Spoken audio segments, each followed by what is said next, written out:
Hmm. Okay, welcome back. I see a few of you are still connecting to the audio, so I will wait a moment. I have a weird connection happening.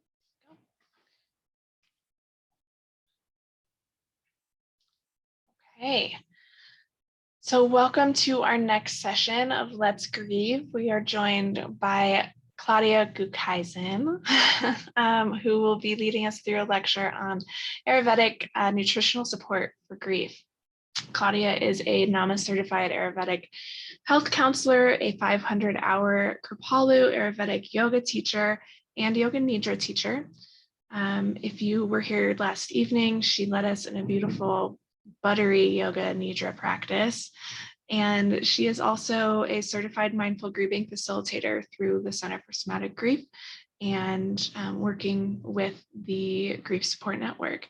So Claudia, we are so pleased to have you here and very excited for this session, in particular, bringing nutrition into this grief work when we work so deeply in our bodies and so deeply in our minds is just a no-brainer, but we often forget to work with it. So very happy to have you here.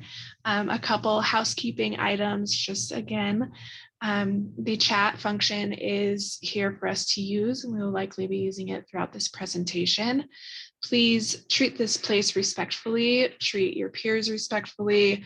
We do not tolerate any words of hatred or judgment. Anyone that abuses this space will be removed from the summit. We do our best to keep it a brave and safe space. Please do not unmute yourselves unless asked otherwise. And if you would like to turn your camera on, we are here to witness you, but we are holding you either way. If your camera is off and you're taking care of yourselves, that is absolutely okay as well. Final housekeeping is, again, to take care of yourselves, get up, move around, go to the restroom, grab some water, feed yourselves. That is all acceptable and honored in this space. So Claudia, passing it over to you. Thank you, Sarah. And hi, everyone. It's so nice to be with you. If you were here last night, it's nice to be with you again. And if you're new, welcome. And it's so great to be here for this summit. As Sarah said, I'm an Ayurvedic practitioner, and I came to Ayurveda over 10 years ago with health issues, and they were issues that my doctors weren't able to diagnose. But they did, however, encourage pharmaceuticals for my symptoms. And when I asked them how long I might need to take them, the answer was, well, maybe forever. And that wasn't satisfactory to me. And these health issues had been developing for a number of years after I miscarried my third child late in my second trimester. So grief was present, but it was never considered in all that time. So I began to look at other ways to begin to heal. And one way was through Ayurveda, which I found through my yoga teacher training.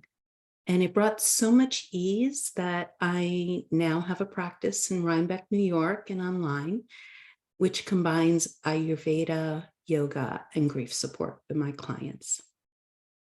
So I don't want to assume that everyone here knows about Ayurveda, so I'm going to spend a couple of slides giving you a very basic foundation of this medical science. It's actually the second medical system in India, and it is regulated there. It was the main system of India before colonialism, and it was forced underground during that time in favor of Western medicine. And it's now, again, a system of medicine respected there, and its knowledge is beginning to make its way through our country and through many other parts of the world. What I'm presenting here is nutrition and grief through the lens of Ayurveda. And there are many lenses we can look at this through. So I do understand that this may or may not resonate for some people, but that's okay. I appreciate you keeping an open mind. It's beyond the scope of our time here to make all the correlations with Western science, but if you ever pursue studying Ayurveda, you're going to hear a lot about those correlations. So let's begin by looking at the word Ayurveda. So Ayurveda is a Sanskrit word. Ayur means life, and Veda means knowledge or wisdom. So the word Ayurveda translates into the knowledge or wisdom of life. I just want to check, Sarah, this was also supposed to be a handout. Was it received beforehand? Okay. Yes, it's available. Sorry, it's available in session notes, and then it will also be emailed later. Great, great. So if you want to just sit back and take this in and not take notes, that's great, because you'll have these slides to refer to, okay? There might be some information here and there you wanted to jot down, but whatever's on the slides you'll receive. So let's move on to what is Ayurveda. So its foundational teaching is that we are connected to the rhythms and the cycles of nature on a daily basis, which is also known as the circadian rhythm, which is a natural internal process that regulates the sleep-wake cycle, and it repeats every 24 hours. We're also connected to nature's rhythms on a seasonal basis and on a stage of life basis, which includes all the experiences that we encountered during those stages, one of them being grief. Ayurveda also acknowledges that we live in harmony with the 5 elements of space, air, fire, water, and earth. And when we live this way, we can bring balance and ease to our body, our mind, and our spirit. In Ayurveda, we target the digestion first and foremost, even before we talk about doshas. And you'll learn what doshas are. Optimal digestion is key. We need to digest well what we eat. Good nutrition also influences our emotional state and our state of mind. These nutrients are what we're made of and what we run on. When we're fueled well and our systems are running well, we also digest our life experiences better, and we have more resilience. While the grief experience is different in ways for everyone, it does change the biochemistry of everyone's body who's dealing with grief, and it affects all of the systems. So it helps to understand how to nourish ourselves and support our bodies to deal with life's experiences, especially the ones that are very challenging. It's not about putting a system in place the day after loss and following some kind of program. It's about finding our way back to self-care when we're ready, and it's about offering care to support someone else. In Ayurveda, we also offer lifestyle suggestions that include self-inquiry practices like yoga and journaling, mindfulness and meditation, as well as breath work. And these can help us understand ourselves and connect to ourselves on a deeper level, allowing us to maintain our health as best as we can throughout our lives, and especially during difficult and challenging times like grief. Ayurveda is not about never getting sick or being so zen that nothing impacts you. In Ayurveda, we assume that throughout our lifetimes, we will get sick.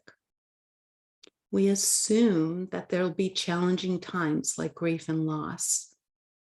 And Ayurveda offers guidelines on how to create resilience during those times, on how to care for ourselves with understanding and self-love, so that we don't stagnate in one place and feel stuck. So to be clear, I'm not talking about the beginning stages of grief, where we can encounter plenty of stagnation, fear, and anxiety. This time, is one of self-compassion and gentleness, right? This is more for when we begin to move through grief, digest our grief, integrate it, and when we're ready to focus on self-care again. I find that with the programs that I run on grief, the participants who are ready to integrate and digest their grief come out beginning to feel a little bit better and beginning to ask, how can I care for myself? Where do I start again? So what I love about Ayurveda is that this is in many ways a system that invites us into self-love and acceptance.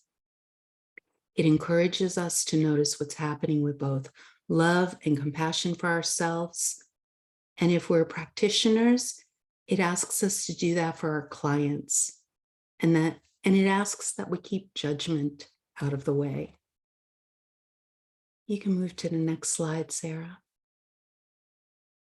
So while Ayurveda has understood our body's connection to circadian rhythm for over 3,000 years, there recently was recognition in Western medicine that our bodies work in conjunction with this rhythm. In fact, the Nobel Prize for Medicine was awarded to 3 MDs in the Midwest in 2017 for having scientifically documented this. They concluded that our bodies work best when in rhythm with the natural cycle of the day and knowing what to do at the right time of the day, which allows for better sleep, nutrition, hormone release, and blood pressure. So Ayurveda and even Chinese medicine beat them to it, but what really matters is they got there. Let's move on to the doshas. So in Ayurveda, the 5 elements pair up and they form what are called the 3 doshas, Vata, Pitta, and Kapha, which is also sometimes called Kapha. The word dosha means fault or that which can easily get out of balance. And these doshas are functional principles in Ayurveda. They're energetic in nature, but they influence our physical and our emotional bodies. So let's look at each one a little more closely. Vata is the combination of ether and air, and it governs all movement.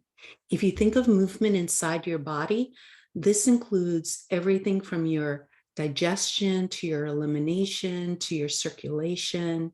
It's related to the autonomic nervous system or the autonomic system of the body, where everything happens automatically, like the beating of your heart, the movement of your pulse, the rhythm of your breath, the movement of your muscles and joints, the movement of your thoughts, down to things like passing gas, burping, yawning, and even the blinking of your eyes.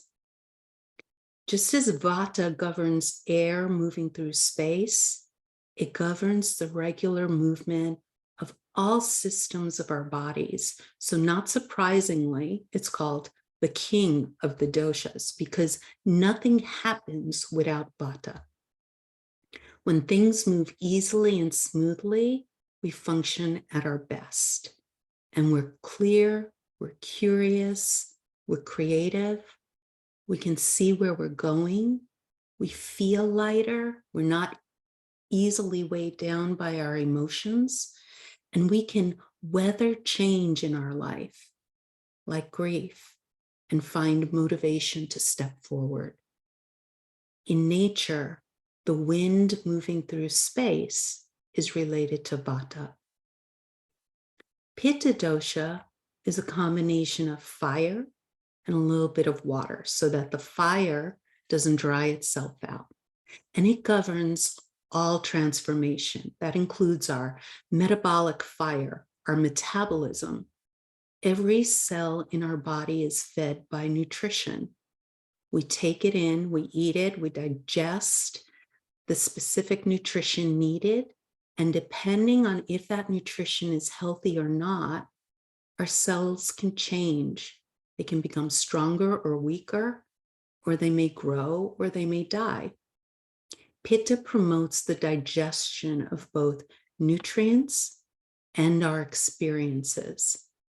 It transforms nutrients and experiences and allows for change to happen. In nature, the sun and its transformational power is related to Pitta. Kapha dosha is a combination of water and earth, and that governs both our stability and our lubrication. Kapha can be seen in our physical body, in our skeleton, which creates stability and structure for our physical being, and in the lubrication of our organs and joints to keep them nice and soft and pliable. Kapha dosha promotes steadiness, sturdiness, groundedness in both our bodies and our minds, and it nourishes and builds our bodies as well as cleanses and replenishes us. And in nature, we can see Kapha dosha in the structure of all organic matter, in the keeping together of the earth, right? We're all 5 elements and we're all 3 doshas, but the balance of each of them is unique to each of us. Your dosha is set at conception.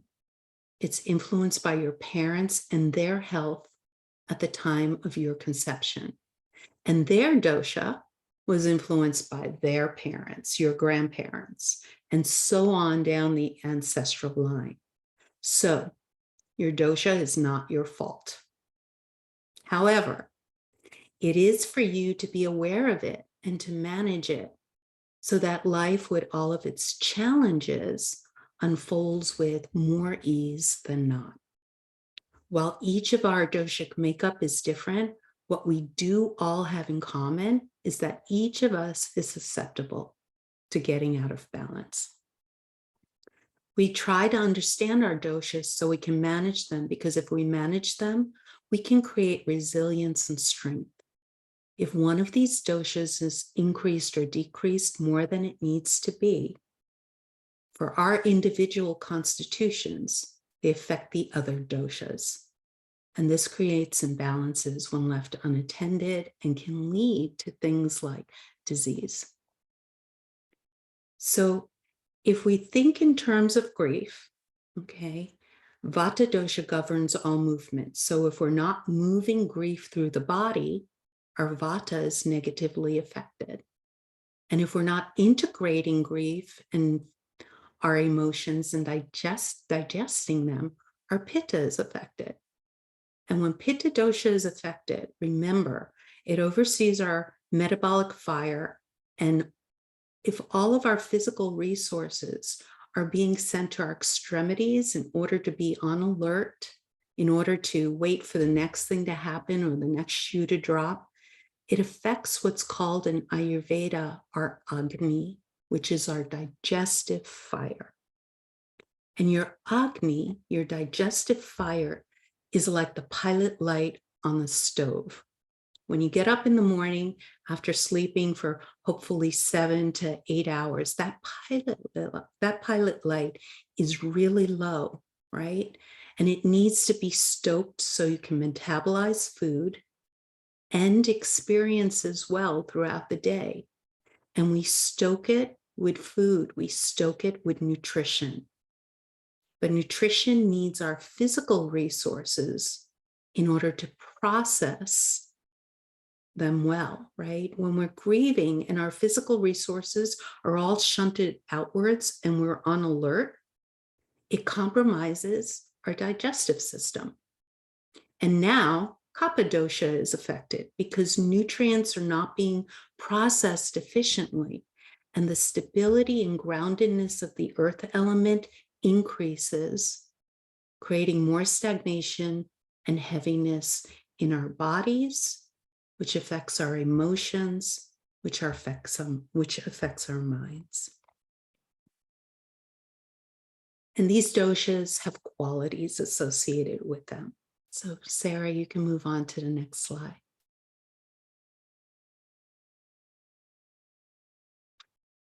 So there are 20 of these qualities up here. but there can be as many as 70 of them because there's a range to all of these qualities.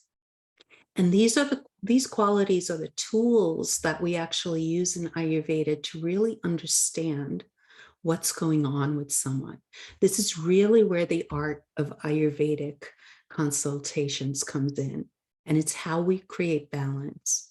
And I'm not going to unpack every quality here, but I will point out the key ones that come up in Grieve. For Vata, remember, Vata is mobile. It causes coldness, roughness, and dryness. It's also very subtle and light.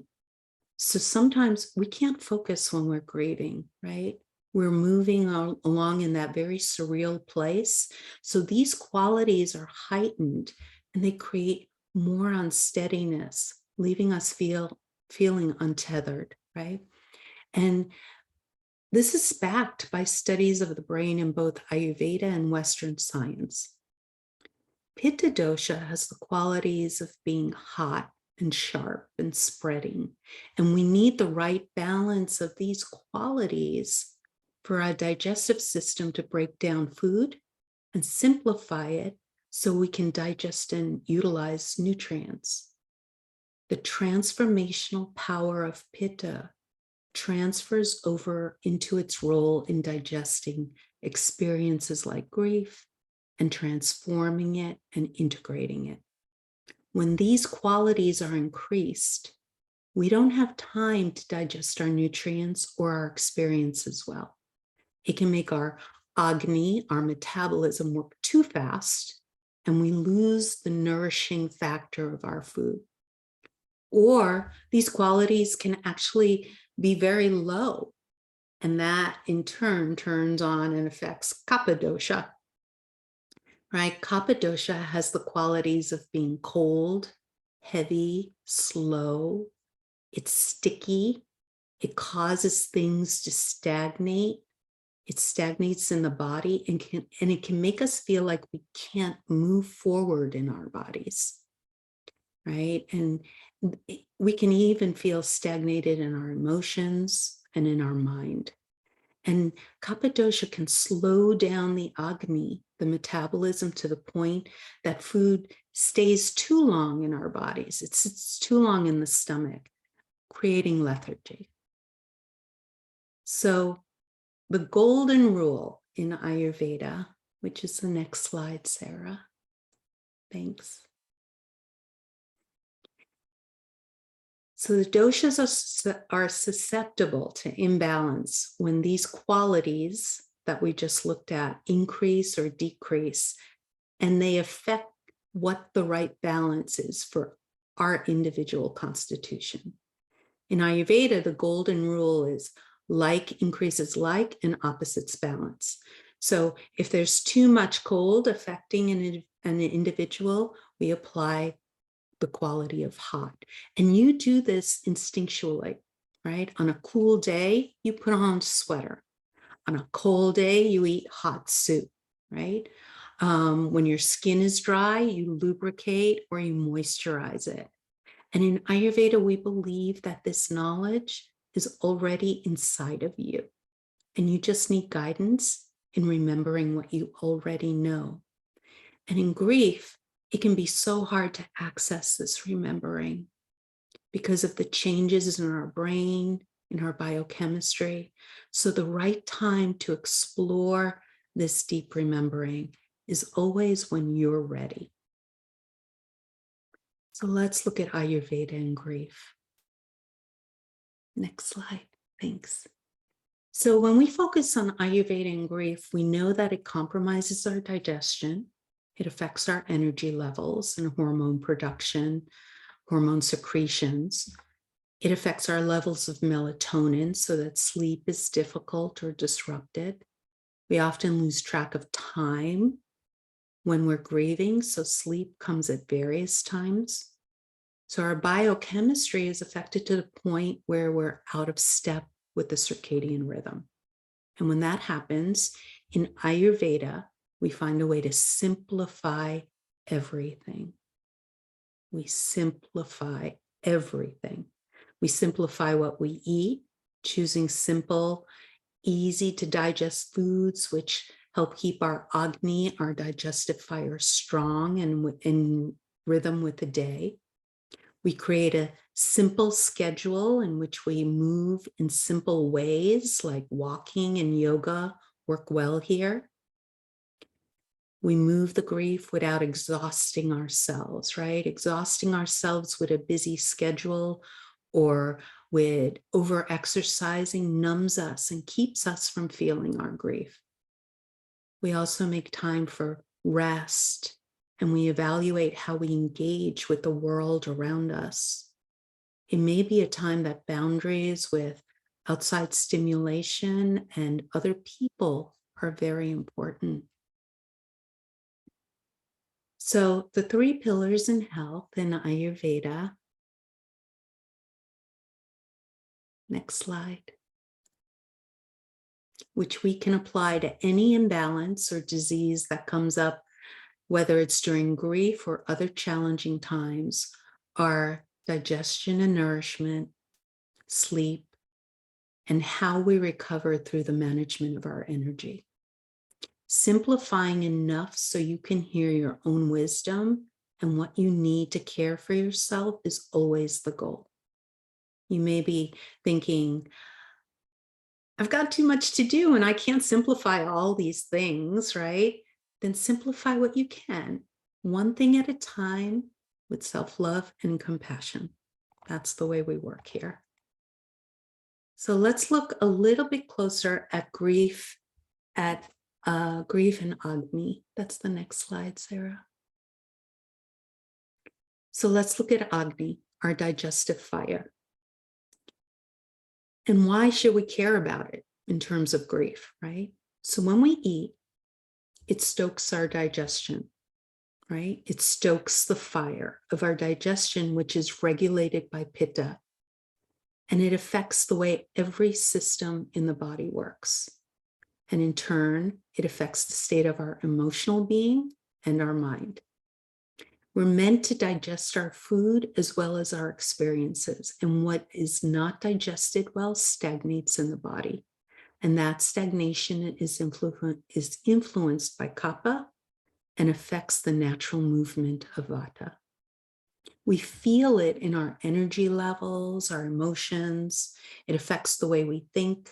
It affects our spirit. And grief is an experience that can be very hard to digest.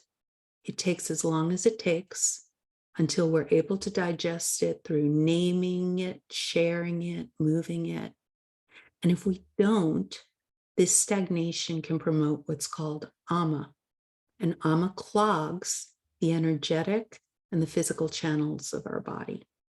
Ama is undigested food and nutrients that sit in the body, as well as undigested emotions and experiences.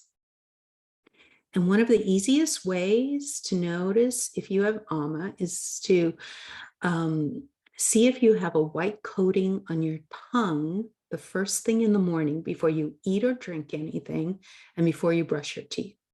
A little bit of coating is normal, but a thick coating on your tongue means there's some stagnation in the digestive system that needs to be addressed. And another way to know if you have ama is if you're feeling very lethargic and you have really low energy and it's not relieved by a good night's sleep, right? Ama can't be removed by doing a cleanse. It can only be removed by it being digested. And a strong Agni metabolism digests ama, which is why digestion is always the number one thing we look at in Ayurveda. Agni works in rhythm with our bodies, and if it's kept steady through regular meals and high quality nutrition, it will digest any ama, and it will balance the mind, the body, the emotions. If we maintain a healthy Agni when we're not grieving, we create more resilience in challenging times like grief. And if we come into grief with low or no Agni, we can still build it and we can still support it through regular meals and good nutrition. The only way to keep your Agni strong is through nutrition and taking in nutrition on a steady basis. In Ayurveda, we don't fast. We don't do water cleanses or juice cleanses. We eat real food and we stoke the metabolism.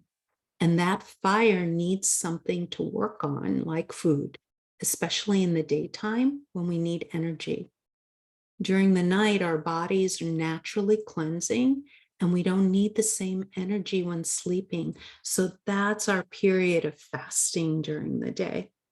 So there's nothing extreme in Ayurveda around this.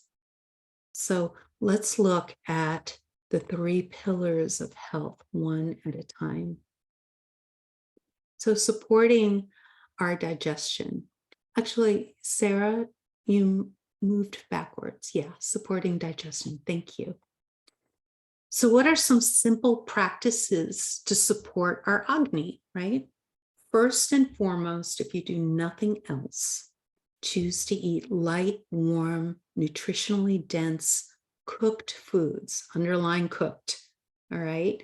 And warm or room temperature drinks. And limit anything that's raw or cold. When we cook our food, it simplifies the chemistry of it. And when we eat it, our digestive system simplifies it even further. When nutrients are simplified, our cells can access those nutrients better. There's that word, simple, again. When we eat raw or cold foods, it's too taxing on our digestive system. And this system is already compromised when we're grieving. So it has to work really hard to break down and simplify and digest anything that's raw or cold. So warm cooked foods like soups and stews that are light and not heavy will keep your Agni from slowing down or going out. It'll keep it fairly steady, right? Now, in the initial stages of grief, we tend to bring or prepare comfort foods, right? And that's right, and that's normal.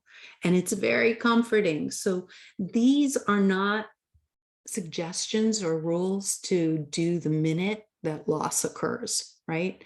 In fact, any food is preferable to not eating, right? We still need to stoke the fire. We want to be careful that when we sometimes lack an appetite in grief and we don't feel like eating, that we still have something, that we still eat something, right? And as we begin to tend to our grief and notice how we feel, then these suggestions here become tools that help us address our health, right? Lighter, warmer cooked foods are better for us. And we can make them more easily digestible by adding spices.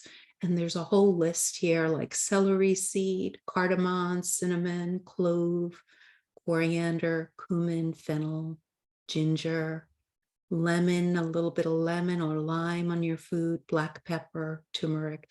It's just a few of the digestive spices that help us assimilate our nutrients.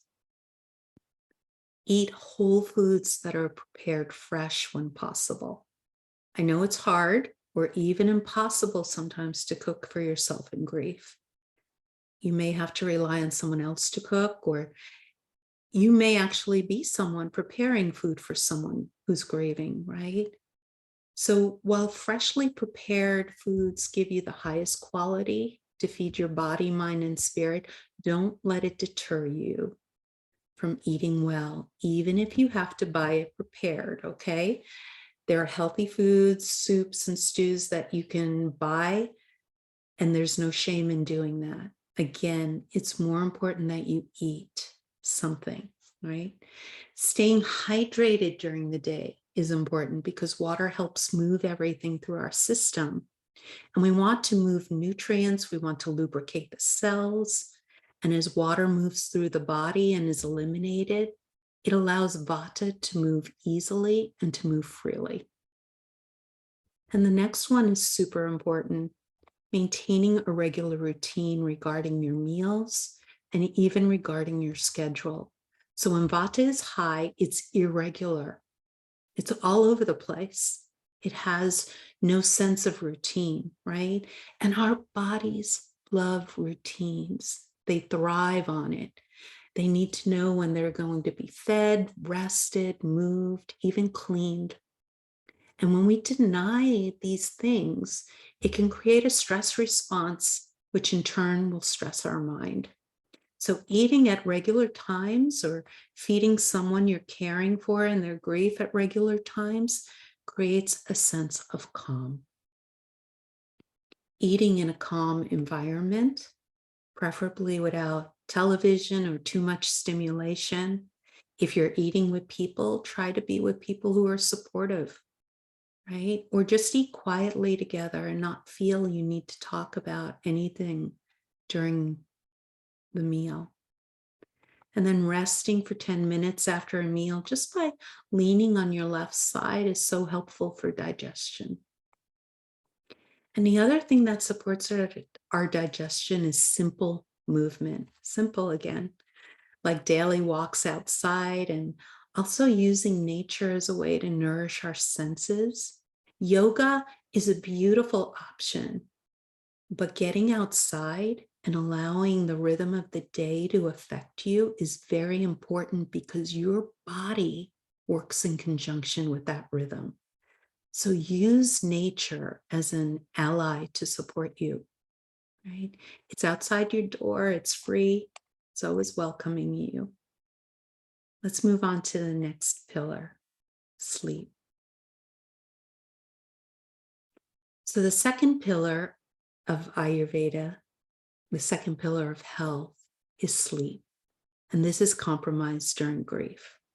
We may not sleep much at all, or we may use it to escape and numb ourselves, right? For our Agni to work well, sleeping in conjunction with circadian rhythm is very important. So going to sleep by 10:30, so our organs and our brains can cleanse, and waking by 6 or 7 actually modifies our energy levels. But also know that when you're grieving, you may need more sleep, right? Try not to fight it when you're falling asleep at night, right? Let it lull you instead of fighting it by staying up too late or, staying on electronics or watching TV, right? Try to unplug 1 or 2 hours before bed, which I think we've all heard at this point is helpful for us and our melatonin levels. And it's important whether we're grieving or not, actually. Creating a pre-routine for bed can be really helpful. And these are just some suggestions. You don't have to do all of these. Maybe choose just one that you find supportive. In fact, in Ayurveda, we say, master one thing at a time, find a rhythm with it, and if needed, add another one. Sometimes that one thing is enough to create some change, right? So in Ayurveda, spiced milk is a big thing. It's a natural sleep aid. And you may have heard of something called golden milk. So this is something that you could actually use. But just spicing a cup of milk of your choice, right? And it can be cow's. If it's cow's milk, just make sure it's a really good quality whole milk, which is best.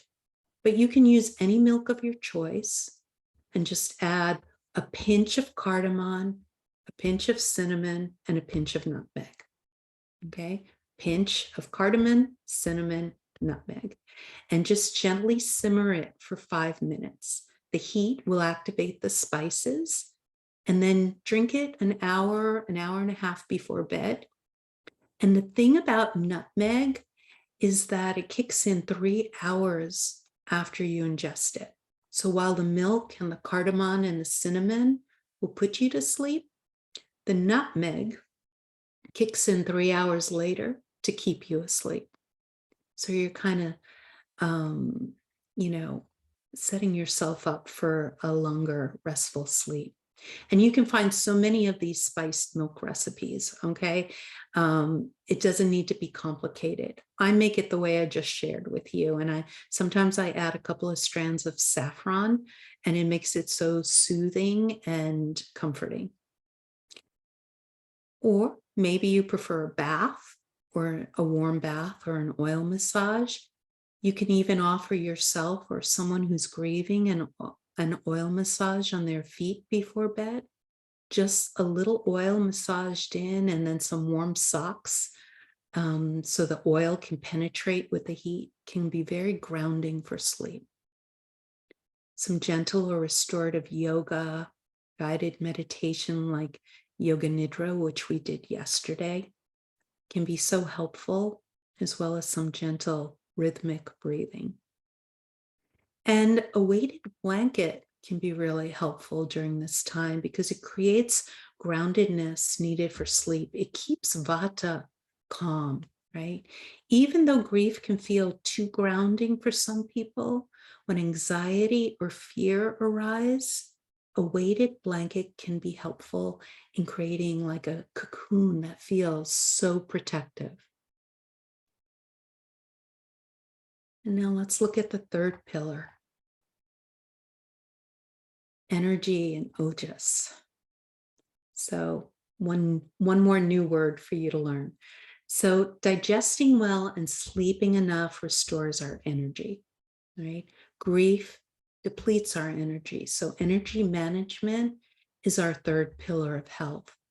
And this pillar is connected to the state of our autonomic nervous system, in which the active stress mode uses our energy, and the rest and digest mode slows down the use of our energy so we can maintain it and rebuild it. Digesting well and sleep are also connected to building our resilience and our immunity. And in Ayurveda, this is called ojas. So the third pillar of health is managing our energy, which in turn affects our immune system and our resilience, which is ojas. Ojas, according to the ancient Ayurvedic texts, it forms in our hearts, and we're given up to 8 drops in the heart area. And I take this to mean that it's just a very, very precious resource, right? And it circulates through the cardiovascular system, nourishing and protecting our cells and our tissues. And when our ojas is depleted, then we die, right? So we need to protect and build the strength of our ojas during our lifetime to support our health and our longevity.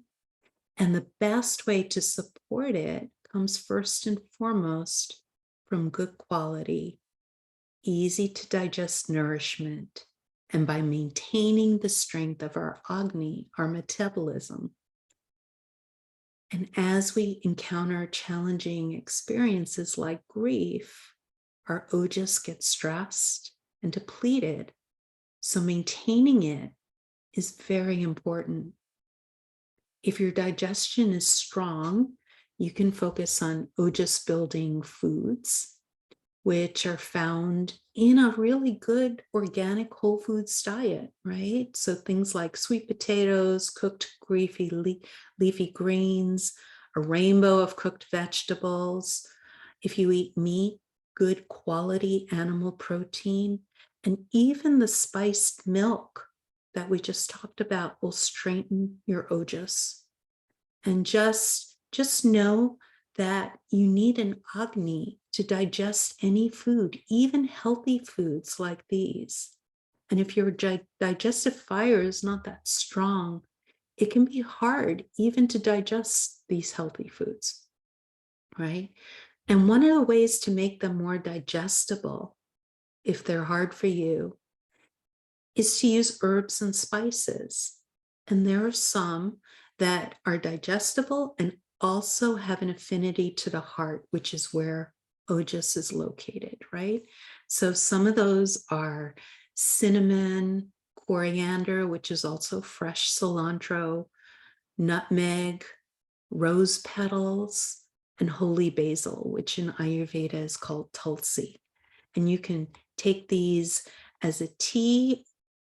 All you need to do is take like a quarter to a half teaspoon of these spices and just gently boil one of them in some water and drink, or you can add them to your food, right?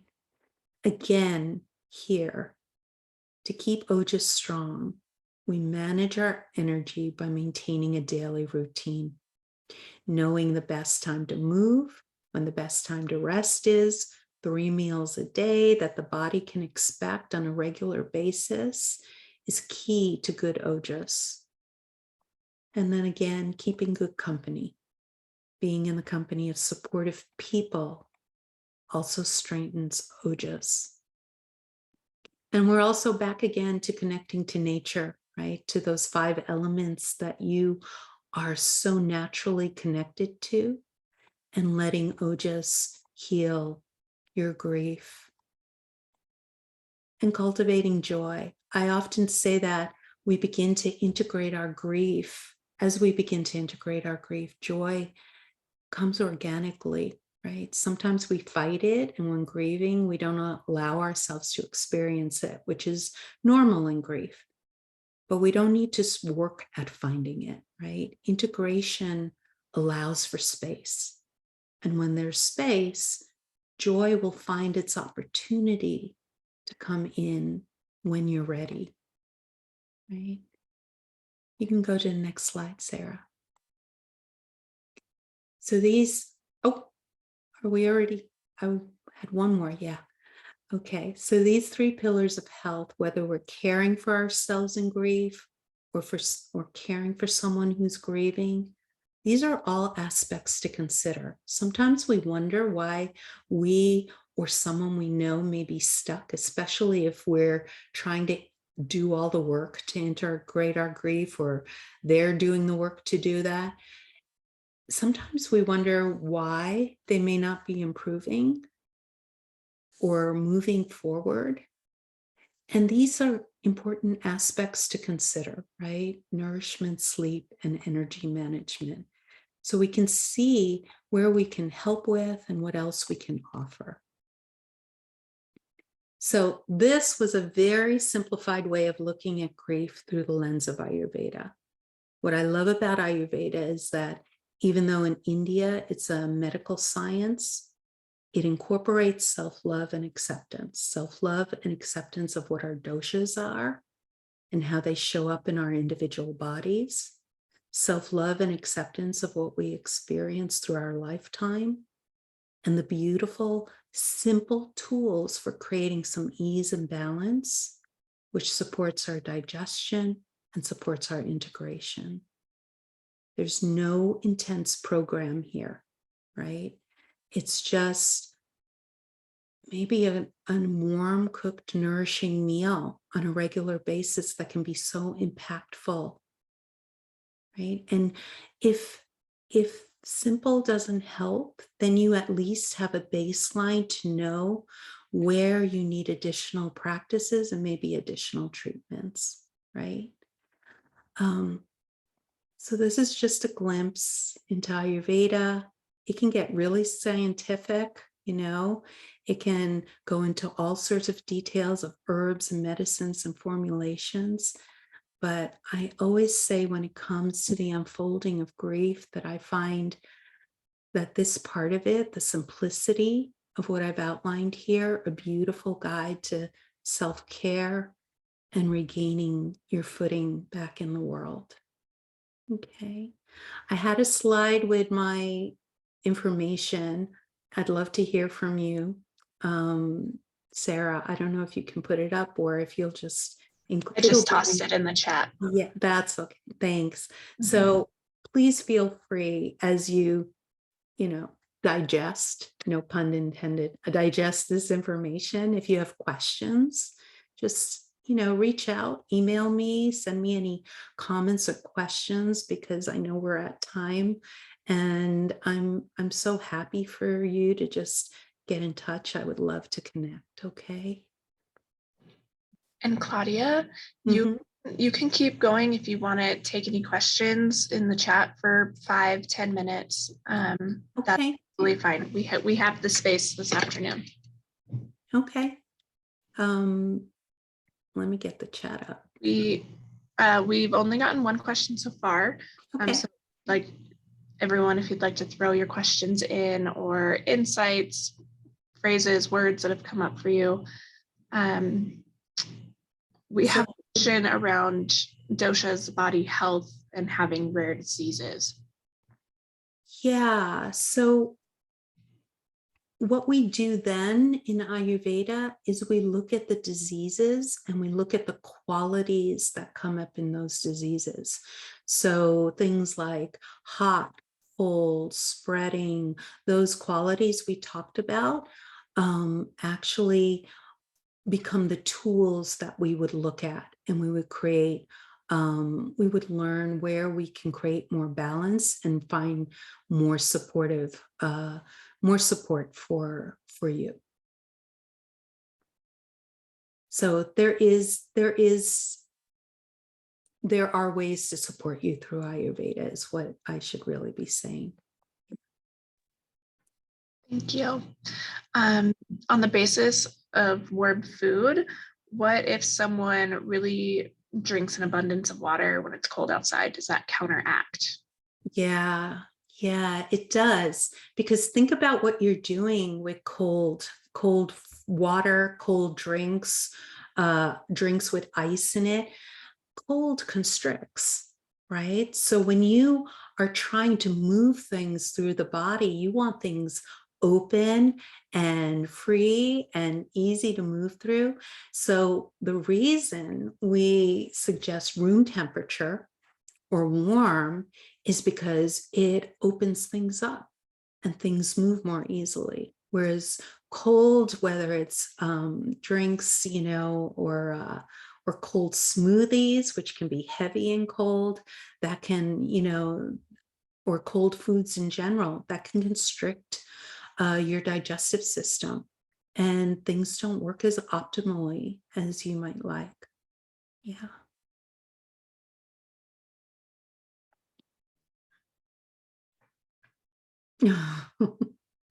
Yeah, a ton of cold water.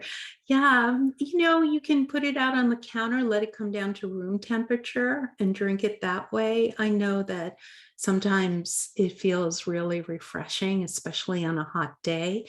And a hot day can help counteract it a little bit. But if you have digestive issues or you're dealing with health issues, you want to keep those channels and the systems flowing really well. So cold is going to counteract that, okay?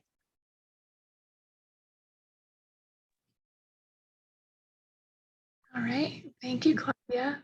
Oh, thank you so much, everyone. Thanks for having me. Yeah. Thank you for being here. I have popped Claudia's information into the chat. You can also find her on GSN's website. And you can find her slideshow on the session notes back in the lobby, or I will be sending out all of the handouts and materials along with the recordings in a few days when we get fully wrapped. But Claudia, thank you for being here. Thank you. Session was supposed to be the forgiveness practice with Monica. Unfortunately, she's had a family emergency and won't be able to join us live today. So I'm going to be leading a journaling practice over there instead.